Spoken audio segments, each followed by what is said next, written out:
Hello guys, how are you? Good morning. Today we are going to start the topic how transferring of electron affect the mass of the whole body. And in previous last class we have studied till now the properties of charges, and we have studied 5 properties of the charge, and that topics may be considerable in the properties of the charge. Let's start, and that lecture number is 3. Lecture number 3 we are going to start. The topic is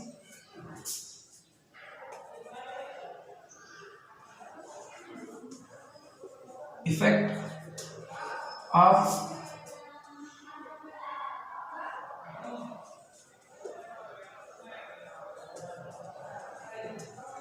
of transferring of electron on the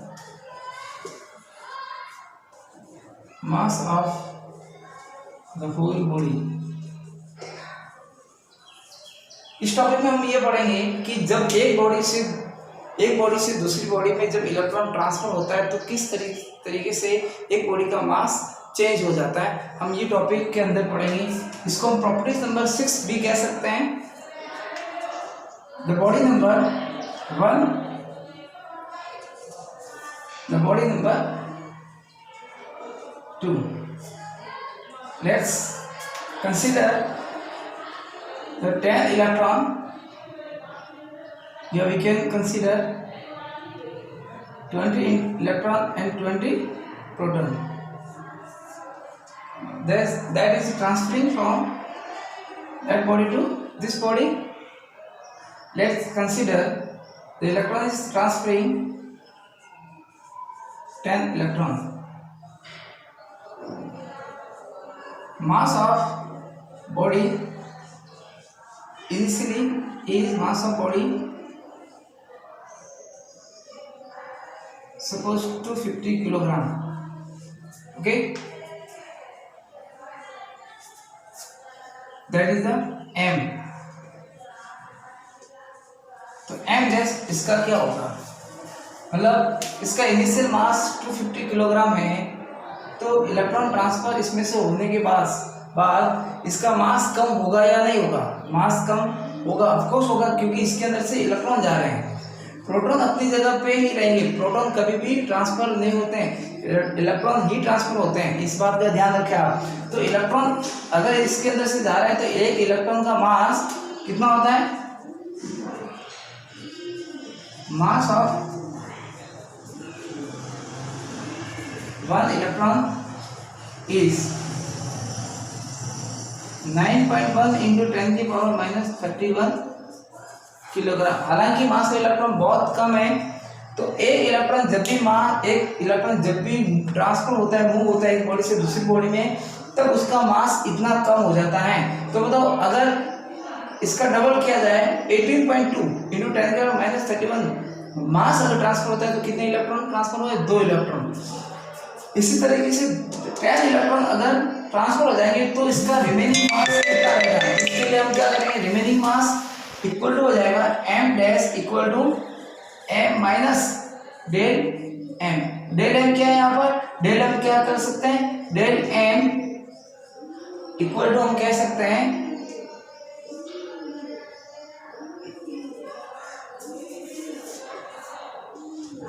del m equal to n into me. n is number of electron,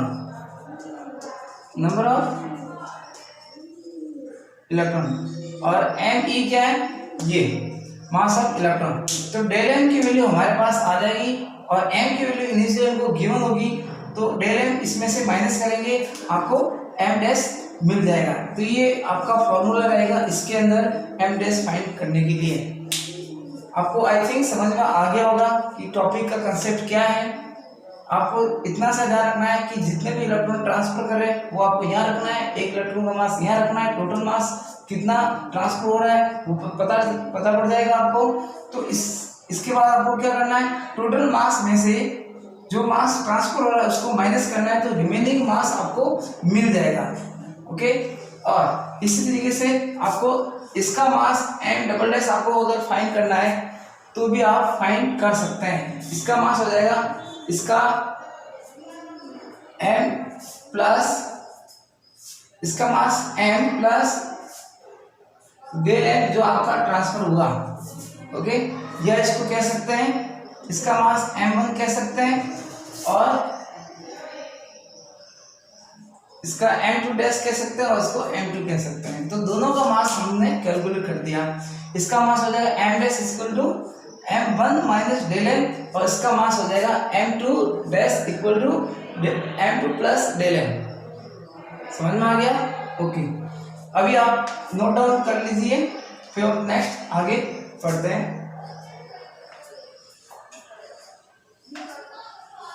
okay, next topic हम पढ़ते हैं Coulomb's law of force. चलो next topic पढ़ने से पहले इस पे एक क्वेश्चन सॉल्व कर लेते हैं, न्यूमेरिकल कर लेते हैं, फिर इसके बाद हम नेक्स्ट टॉपिक पढ़ेंगे Coulomb's law of force.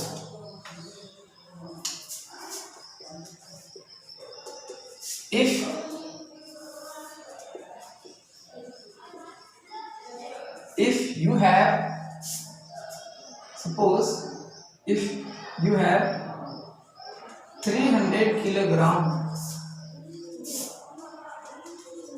mass of the body and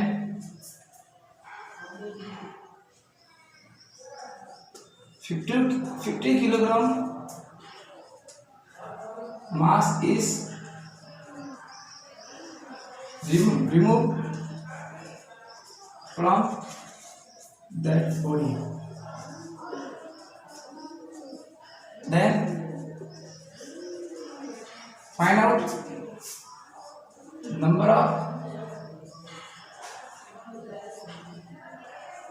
of transferring electron and amount of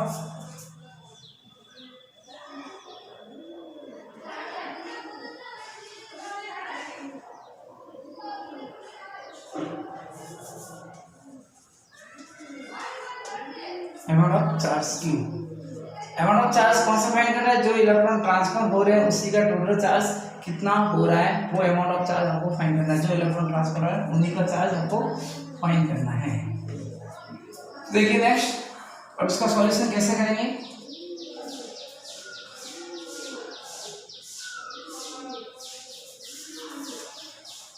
आपका पास टोटल मास जो है m वो कितना है? 300 किलोग्राम, ओके।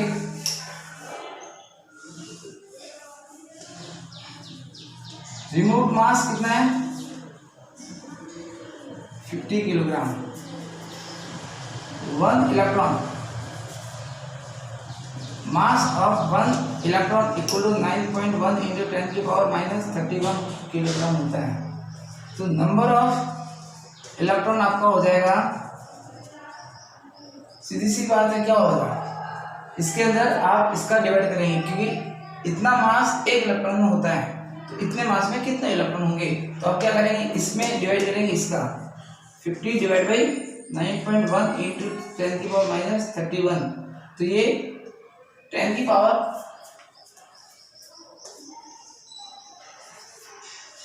50 अपॉन 9.1 इंटू 10 की पावर प्लस 31 हो जाएगा। आप इसको आगे सॉल्व कर देना, आपको एग्जैक्ट वैल्यू मिल जाएगी। मतलब बहुत हायर नंबर ऑफ इलेक्ट्रॉन्स इसमें आएंगे, मैक्सिमम नंबर ऑफ इलेक्ट्रॉन, ज़्यादा से ज़्यादा इलेक्ट्रॉन आएंगे, क्योंकि 10 की पावर प्लस 31 आ रहा है। और 10 की पावर प्लस 31 का मतलब बहुत ज़्यादा इलेक्ट्रॉन ट्रांसफर हो रहे हैं इधर। अब आपको अमाउंट ऑफ चार्ज भी फाइंड करना है। अमाउंट ऑफ चार्ज फाइंड करना है तो कैसे करेंगे? Q इक्वल टू एन, तो Q equal to N, N की वैल्यू क्या रखेंगे आप? एन जो यहाँ से सॉल्व करने पर जो आएगा एन, वो एन आप यहाँ रखेंगे, और E की वैल्यू आपकी क्या रखेंगे? तो Q equal to N into E की वैल्यू रखेंगे 1.6 इंटू 10 की पावर माइनस 19 कूलम। एन की वैल्यू आप यहाँ से रख के यहाँ पुट करेंगे, यहाँ से फाइंड आउट करके यहाँ पुट करेंगे, उसके बाद क्यू को सॉल्व करेंगे, आपका क्यू आ जाएगा। इस तरह से आपका ये क्वेश्चन सॉल्व करना है। आई थिंक आपको समझ में आ गया होगा। तो ये एक न्यूमेरिकल और कर देते हैं इसी के अकॉर्डिंग कि कैसे क्वेश्चन चेंज होकर आ सकता है। नेक्स्ट न्यूमेरिकल,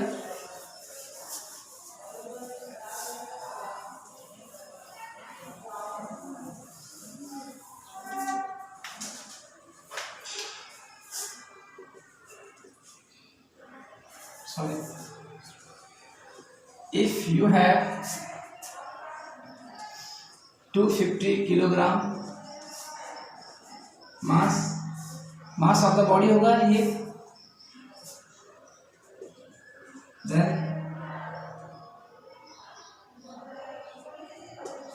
10 into 10 की power 10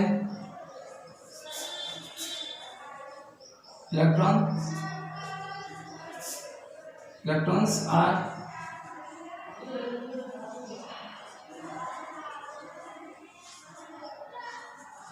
transferred from one body to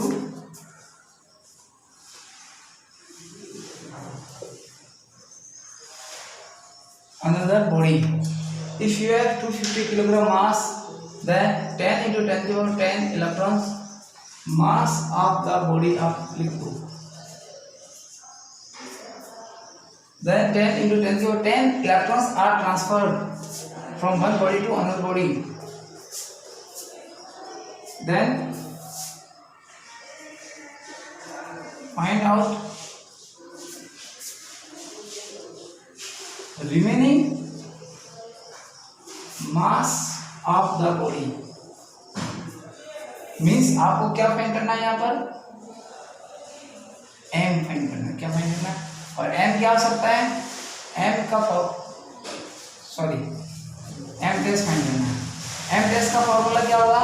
m dash का formula m minus del m। Del m क्या है? जो इलेक्ट्रॉन ट्रांसफर किया उसका टोटल मास। m क्या है? Initial mass. m डैश क्या है? रिमेनिंग मास। ट्रांसफर होने के बाद इलेक्ट्रॉन ट्रांसफर होने के बाद उसका मास कितना बचेगा वो यहाँ पे कैलकुलेट हो जाएगा। तो m डैश इक्वल टू क्या हो जाएगा?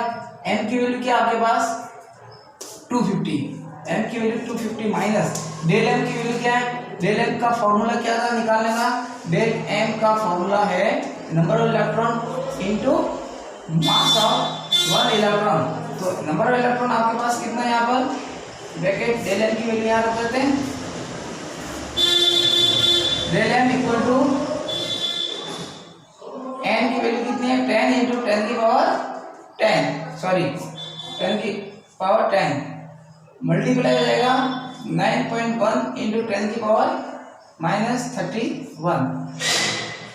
अब ये सॉल्व करेंगे आप तो m डैश आपको मिल जाएगा। अब कैलकुलेशन तो आप कर ही सकते हैं, मेरे को करने की जरूरत नहीं है, या आप सॉल्व कर सकते हैं। अगर कॉपी में आप इसको सॉल्व कर देना आपको आंसर मिल जाएगा। तो ये दूसरा न्यूमेरिकल नंबर आपका 2 हो गया। तो किस तरीके से कोई भी चार्ज ट्रांसफर होता है तो मास किस तरह से इफेक्ट होता है ये आपको इस टॉपिक में समझ में आया अच्छे से। हालांकि ये जो टॉपिक है बहुत कम वीडियोस यूट्यूब पे आपको मिलेगा, ठीक है ना, बहुत सारे वीडियो पे मिलेगा भी, लेकिन बहुत अधिकतर वीडियो पे नहीं मिलेगा और बहुत कम वीडियो पे आपको ये टॉपिक्स मिलेगा, ठीक है ना। तो मैंने आपको सारे लेवल पे यहाँ पर आपको पढ़ा रहा हूँ, जो आपके सिलेबस के अंदर वो भी पढ़ा रहा हूँ, जो आउट ऑफ सिलेबस जो जेईई मेंस नीट में आता है वो भी आपको मैं क्लियर कर रहा हूँ टॉपिक। चैप्टर कंप्लीट होने के बाद मैं बहुत सारे न्यूमेरिकल सॉल्व कराऊंगा, जो काफ़ी हाई लेवल में जो न्यूमेरिकल आते हैं वो भी यहाँ पे सॉल्व कराऊंगा।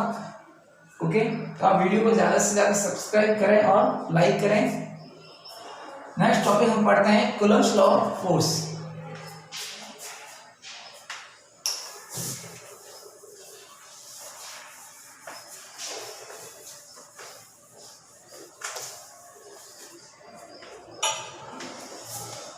तो गाइस अभी हम पढ़ रहे हैं Coulomb's law of force topic. जो ये टॉपिक यहाँ से आपका इंटरेस्ट बढ़ेगा और यहाँ से टॉपिक आपका मेन टॉपिक सिलेबस का स्टार्ट हो रहा है। हालांकि जितना बड़ा वो भी सिलेबस के अंदर से ही था, लेकिन यहाँ से बोर्ड एग्जाम के अंदर पेपर जब बनता है तो यहाँ से क्वेश्चन आना स्टार्ट होते हैं, इसलिए ये टॉपिक बहुत ही इम्पोर्टेंट है। तो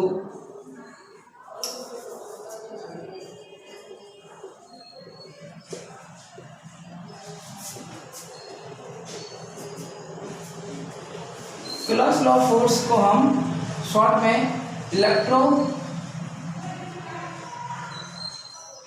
फोर्स भी कह सकते हैं।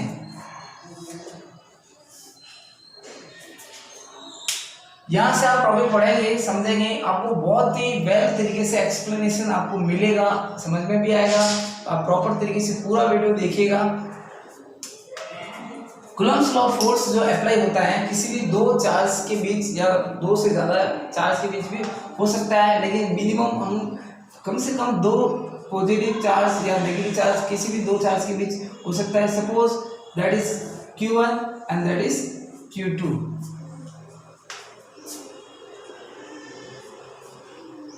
Q1 और Q2 दो चार्ज के बीच लगने वाला जो फोर्स है कूलम्ब्स लॉ ऑफ फोर्स, उसको इलेक्ट्रोस्टैटिक फोर्स भी कहते हैं। अब इसकी डेफिनेशन क्या होगी, इसी के अकॉर्डिंग हम देंगे डेफिनेशन। यहाँ से एक्सप्लेन करूंगा। दोनों के बीच की डिस्टेंस जो है वो r है और दोनों का चार्ज Q1 और Q2 है। इसका चार्ज Q1 है, इस यहाँ पे चार्ज Q2 है। ओके, तो कूलम्ब्स लॉ ऑफ फोर्स के according force between any two charge is directly proportional to product of magnitude of two charges. Product of magnitude of charges भी कह सकते हैं, या टू चार्जेस, यहाँ पे दो चार्ज लिए हैं अपन, टू चार्जेस भी लिख सकते हैं। The force is directly proportional to product of not a charge, product of magnitude of two charges Q1 and Q2 and inversely proportional to square of distance between them, that is r का square. ये आपका formula बना इस diagram के according, और इसी फॉर्मूले से बनेगी डेफिनेशन। तो डेफिनेशन क्या है इसकी रहेगी, चलो डेफिनेशन में यहाँ लिख देता हूँ।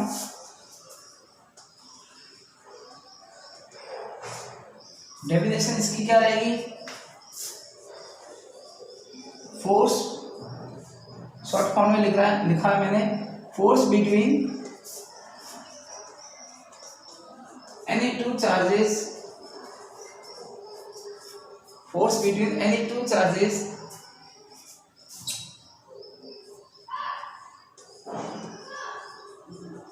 is directly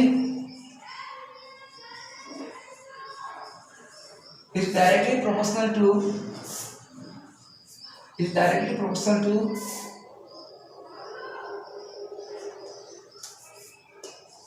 the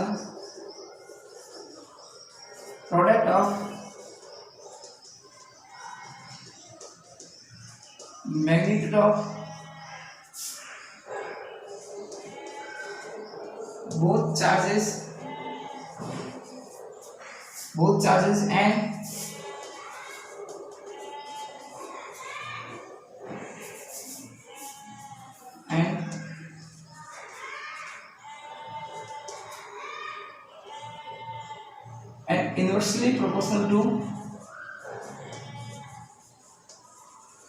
and inversely proportional to square of distance between them। ये आपकी कूलम्ब्स लॉ ऑफ फोर्स का स्टेटमेंट है या डेफिनेशन कह सकते हैं कूलम्ब्स लॉ ऑफ फोर्स की। इसी डायग्राम के अकॉर्डिंग दो चार्ज के बीच लगने वाला फोर्स F1 को हम क्या कह सकते हैं, that is proportional to product of magnitude of both charges and inversely proportional to square of distance between them. अब देखिए यहाँ पर, अभी फिलहाल इन दोनों चार्ज Q1 और Q2 के बीच हमारा मीडियम कौन सा है, एयर मीडियम है। क्या कह सकते हैं हम, एयर मीडियम, या वैक्यूम भी मान सकते हैं या एयर मीडियम भी मान सकते हैं यहाँ पर, क्योंकि दोनों पे ज़्यादा इफेक्ट पड़ता नहीं अगर एयर मीडियम हो या वैक्यूम मीडियम हो। ऐसा क्यों कि दोनों वैक्यूम हो दोनों चार्ज के बीच और एयर हो तो ज़्यादा इफेक्ट नहीं पड़ता है। ऐसा क्यों, मैं आगे बताऊँगा ऐसा क्यों होता है। F इक्वल टू प्रोपोर्शनल जब भी हटता है तो क्या आता है यहाँ पर, जब भी प्रोपोर्शनल हटेगा तो यहाँ आएगा प्रोपोर्शनलिटी कांस्टेंट। क्या आएगा? Proportionality constant. वो आपका प्रोपोर्शनलिटी कांस्टेंट के और Q1 Q2 R का स्क्वायर, ये आपका फॉर्मूला बना के यहाँ पर। अब इस के की वैल्यू जो है यहाँ पे, वो के क्या है यहाँ पर? वो के हो जाएगा यहाँ पर 1/4 पाई एप्सिलॉन R, या इन शॉर्ट कह सकते हैं परमिटिविटी। के इक्वल टू 1/4 पाई परमिटिविटी। अब ई परमिटिविटी जो है वो एप्सिलॉन R, ये एप्सिलॉन R भी कह सकते हैं। तो ई का फॉर्मूला E0 ER होता है। तो ये आपकी ई जो है यहाँ पर परमिटिविटी है,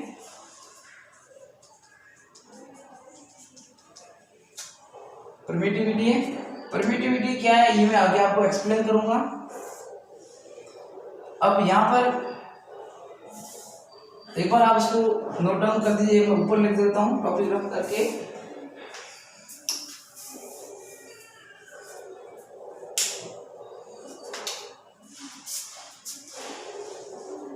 E0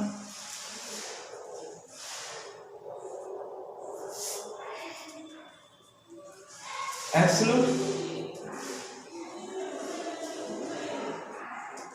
परमिटिविटी और ER है रिलेटिव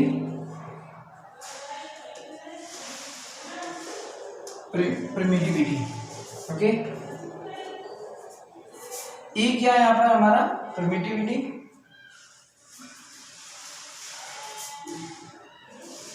अब ER को रिलेटिव परमिटिविटी कहते हैं, इसको डाइलेक्ट्रिक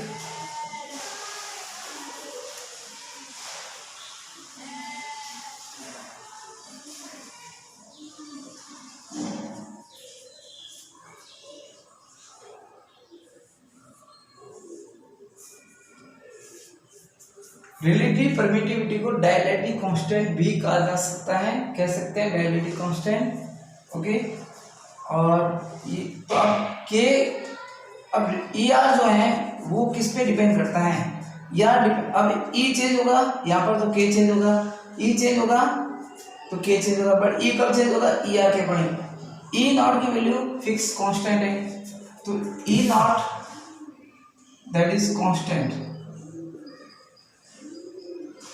अब इस कांस्टेंट की वैल्यू जो है वो 8.854 इंटू, ये यहाँ पर अप्रोक्सीमेट होगा, आप देख लेना, चेकआउट कर लेना, इंटू 10⁻⁻12 फैराडे पर मीटर आप बोल सकते हैं। तो इसकी वैल्यू तो यहाँ पर फिक्स है, बट ए की वैल्यू कंप्लीट होने के लिए ER की वैल्यू क्या होगी ये डिपेंड करता है मीडियम। तो value of ER depends on medium, ये मीडियम पे डिपेंड करता है। तो दोनों चार्ज के बीच कब कौन सा मीडियम है उसी के अकॉर्डिंग ER की वैल्यू होगी, और उसी के अकॉर्डिंग हमारा फोर्स, दोनों के बीच में लगने वाला फोर्स ER की वैल्यू के अकॉर्डिंग वेरी करेगा। क्या करेगा? वेरी करेगा। मतलब ER की वैल्यू चेंज, अगर मीडियम चेंज तो ER की वैल्यू चेंज, ER की वैल्यू चेंज तो E चेंज तो K चेंज तो फोर्स पे चेंज। तो डायरेक्टली हम कह सकते हैं force depend on medium between two charges. तो हम इसको मीडियम के अकॉर्डिंग आगे पढ़ते हैं। फोर्स तो हमने पढ़ लिया, क्लोज्ड लॉ फोर्स तो ये होता है, बट अलग अलग दो मीडियम हम पढ़ेंगे, एक तो एनी मीडियम और एक पढ़ेंगे एयर या वैक्यूम मीडियम। एयर और वैक्यूम और एनी मीडियम दो केसेस में पढ़ेंगे।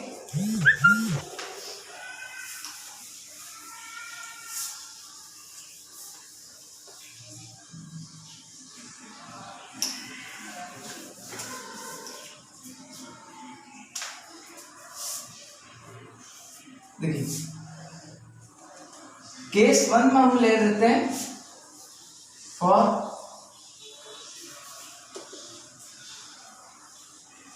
वैक्यूम या एयर मीडियम।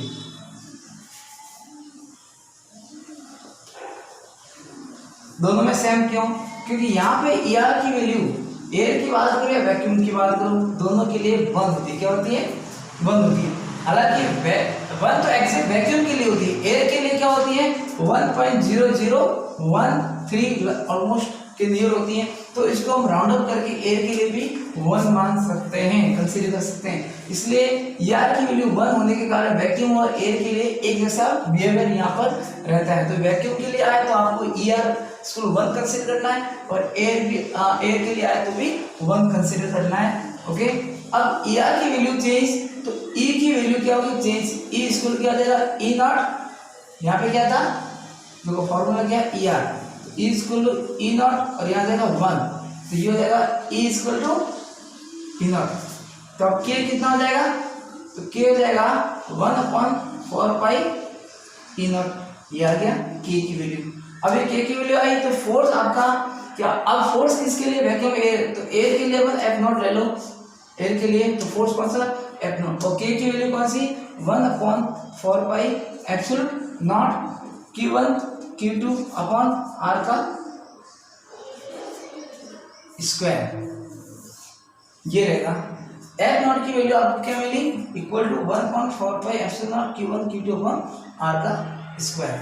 ओके, अभी यहाँ पर कंफ्यूज मत होना, क्योंकि ये इस तरह से बुक में आपको नहीं मिलेगा, बहुत कम बुक में मिलेगा, या किसी भी यूट्यूब पे आपको मिलना मुश्किल होगा। अधिकतर वीडियो पे आपको मिल भी जाएगा, ऐसी बात नहीं है कि नहीं मिलेगा, बट मैं आपको कंसेप्ट क्लियर करा रहा हूँ कि एग्जैक्ट क्या होता है, यहाँ पर एग्जैक्ट क्या चीज होती है वही मैं आपको एक्सप्लेन कर रहा हूँ यहाँ पर। तो F0 तो ये हो गया मीडियम एयर के लिए, तो this is for air medium, for air medium. Okay, अब हम बात करते हैं case 2 for any medium. Case 2 for any medium, for any medium के लिए ER की वैल्यू E0 ER ही रहेगी, वो डिपेंड करेगा मीडियम, जब जैसा मीडियम होगा उस टाइम हम ER की वैल्यू यहाँ पे पुट करेंगे, क्योंकि जब भी आपको मीडियम गिवन होगा आपको ER की वैल्यू गिवन होगी, तो हम उस टाइम यहाँ पर रखेंगे और E की वैल्यू सॉल्व करेंगे, और E की वैल्यू कहाँ रखेंगे K के अंदर, या डायरेक्ट E0 ER की वैल्यू K के अंदर रखेंगे, जो फॉर्मूला K का 1/4 एप्सिलॉन। तो यहाँ पर फोर्स का फॉर्मूला हो गया मीडियम के लिए FM इक्वल क्या हो जाएगा 1/4 pi epsilon R Q1 Q2 upon R का स्क्वायर। ये आपका formula FM for any medium के लिए आया, और ये आपका फॉर्मूला फॉर एयर मीडियम के लिए आया। ओके, अब दोनों के बीच मीडियम और एयर मीडियम के बीच क्या कंपैरिजन है हम वो चेकआउट करेंगे। तो यहाँ तक आप इसको अच्छे से लिख दो।